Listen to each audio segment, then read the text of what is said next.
इस समय हमारे साथ है major general Vikram Kumar sir. सबसे पहले 10 न्यूज़ में आपका बहुत बहुत स्वागत है कि सर बात करें साइक्लोथॉन, तो आपने साइक्लोथॉन ही क्यों चुना है, इसके बारे में क्या कहना चाहिए? क्यों ये आपने ये रैली स्टार्ट किया?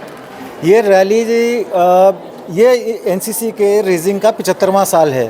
तो ये 75 साल एनसीसी के रेजिंग के ख़त्म हुए हैं और इस मौके पर हमारे जो डायरेक्टर जनरल हैं लेफ्टिनेंट जनरल गुरबीर पाल, उनके दिशा निर्देश से ये 2 साइकिल रैली निकाली गई थी, एक गुजरात डायरेक्टरेट की और एक यूपी एनसीसी डायरेक्टरेट की। तो यूपी एनसीसी डायरेक्टरेट की टीम 14 लड़कियों की गुवाहाटी से और नई दिल्ली तक उन्होंने सफ़र पूरा किया। उनके टीम लीडर हैं कर्नल अंजन सेन गुप्ता और लेफ्टिनेंट कमांडर राहुल। और गुजरात एनसीसी डायरेक्टरेट की टीम 11 लड़कियों की अंडर ब्रिगेडियर चारक का, जो आपके पीछे खड़े हैं, इनके अंडर इन्होंने कन्याकुमारी से दिल्ली का सफ़र पूरा किया। ये दोनों रैलीज़ का जो मेन मकसद था एनसीसी के 75वें साल को सेलिब्रेट करने के साथ साथ महिला सशक्तिकरण का मैसेज पहुंचाना था, क्योंकि एनसीसी देश के यूथ को ट्रेन करती है जिससे कि आगे चल के देश के बढ़िया नागरिक बन सके। तो महिला सशक्तिकरण का मैसेज इन्होंने पहुंचाता है, इसलिए दोनों टीम में खाली 11 चुनिंदा लड़कियां गुजरात की टीम में और 14 लड़कियां यूपी की टीम में हैं। और साथ ही साथ क्योंकि इन्होंने साइकिल का इस्तेमाल किया और उसके लिए इन्होंने जो और मैसेज पहुंचाना था वो था एक था प्रदूषण रहित भारत का, फिट इंडिया का, और साथ ही साथ एनसीसी का जो बहुमूल्य रोल जो एनसीसी ट्रेनिंग का है आज के युवा पीढ़ी को सशक्त बनाने में, जिससे कि आगे चलकर देश के निर्माण में अपना बहुमूल्य योगदान कर सकें। तो उसके लिए जो मैसेज पहुंचाना था तमाम को, और साइक्लोथॉन से बेटर और कोई तरीका हो नहीं सकता था, क्योंकि जो यूपी की टीम है ये गुवाहाटी से चलकर असम से होते हुए वेस्ट बंगाल, बिहार, यूपी पूरा और अभी यहाँ पहुँची है। इसी तरीके से गुजरात की टीम पूरे साउथ इंडिया, तमिलनाडु, केरला, कर्नाटका, महाराष्ट्र, मध्य प्रदेश पूरा होते हुए, तो कितने लोगों से इन्होंने इंटरैक्ट किया है और इससे बेहतर तरीका नहीं हो सकता था ये मैसेज सबके पहुंचाने का। सर चैलेंजेस के बारे में क्या कहना चाहिए? चैलेंजेस के बारे में मैं ब्रिगेडियर चारक और कर्नल अंजन सेन गुप्ता को बोलूँगा, ये आपको बताएंगे, क्योंकि इन्होंने उनको एक्चुअली ट्रेन किया है लड़कियों को, तो ये आपको बेहतर बता पाएंगे वो उन चैलेंजेस के बारे में। मैं खाली ये बताऊँगा कि हम एनसीसी की ट्रेनिंग के थ्रू यूथ को एम्पावर करते हैं कि चैलेंजेस को एम्ब्रेस करें, चैलेंजेस से थके नहीं, चैलेंजेस को प्रॉब्लम ना समझें, चैलेंजेस को चैलेंजेस समझें और उनको ओवरकम करें। किस तरीके से ये दोनों आपको बताएंगे। सर अपना थोड़ा इंट्रोडक्शन दीजिए, क्या कहना चाहेंगे चैलेंजेस के बारे में? मेरा नाम ब्रिगेडियर नरेंद्र चारक है। मैं वडोदरा में हूँ आजकल, और जो गुजरात डायरेक्टरेट की जो टीम थी उसको लेकर के मैं कन्याकुमारी से लेकर यहाँ तक आया हूँ।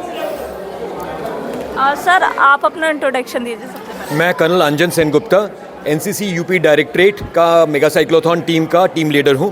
सर प्रैक्टिस के बारे में क्या कहना चाहिए? किस तरह से तैयार किया गया? हमने तकरीबन 3 महीने इन 14 लड़कियों को ट्रेन किया है। ट्रेनिंग हमारे 3 चरणों में पूरा हुआ। पहले चरण में हमने 40 से लेकर 60 किलोमीटर तक उनको ट्रेनिंग दिया, जिसमें हर हफ्ते 5-5 किलोमीटर की वृद्धि होती थी। उसके अगले हफ्ते, अगले महीने जो है, हमने 60 किलोमीटर से 100 किलोमीटर का लक्ष्य रखा, जिसमें 10-10 किलोमीटर का हमारा वृद्धि होता था। और तीसरे चरण में हमने टेपरिंग का वो रखा। रही बात आपने चैलेंजेस की कही, चैलेंजेस पहले मैं इनका जब सिलेक्शन हो रहा था उसका चैलेंजेस की बात करता हूँ। उसमें इनको सिलेक्ट करना, इनका फिज़िकल, साइकोलॉजिकल और इनका परिवार को इनके साथ होना चाहिए, तभी ये इतना लंबी डिस्टेंस का रैली कर सकते हैं, चाहे वो कन्याकुमारी वाला हो, चाहे वो गुवाहाटी से लेकर दिल्ली वाला हो।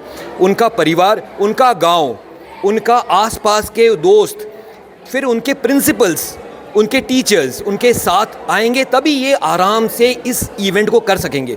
तो ये भी एक चैलेंज था और ये इन्होंने बेखूबी करके दिखाया। और आज के तारीख में इनके जो माता पिता, इनके गांव वाले, इनके पेरेंट्स, इनके टीचर्स इनके साथ खड़े हुए हैं और इनको बोल रहे हैं कि एक्चुअली आप लोग किसी से कम नहीं हैं।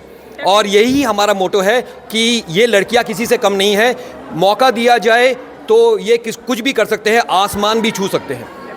लास्ट क्वेश्चन मैं आपसे करना चाहूँगी, आपने नारी शक्तिकरण की बात की है, तो फिर भी हमने देखा सोसाइटी में अभी भी लड़कियों को थोड़ा बैकफुट रखा जाता है, बॉयज़ को ज़्यादा वैल्यू देते हैं। क्या कहना चाहेंगे, एनसीसी क्यों ज़रूरी है लड़कियों के लिए, क्या मैसेज देना चाहेंगे सोसाइटी को? देखिए, किसी भी ट्रेनिंग से एनसीसी ऐसी एनसीसी की ट्रेनिंग से 4 चीज़ें हासिल होती हैं। एक तो तंदुरुस्त शरीर, तेज़ दिमाग, उच्च प्रशिक्षण और डिसिप्लिन।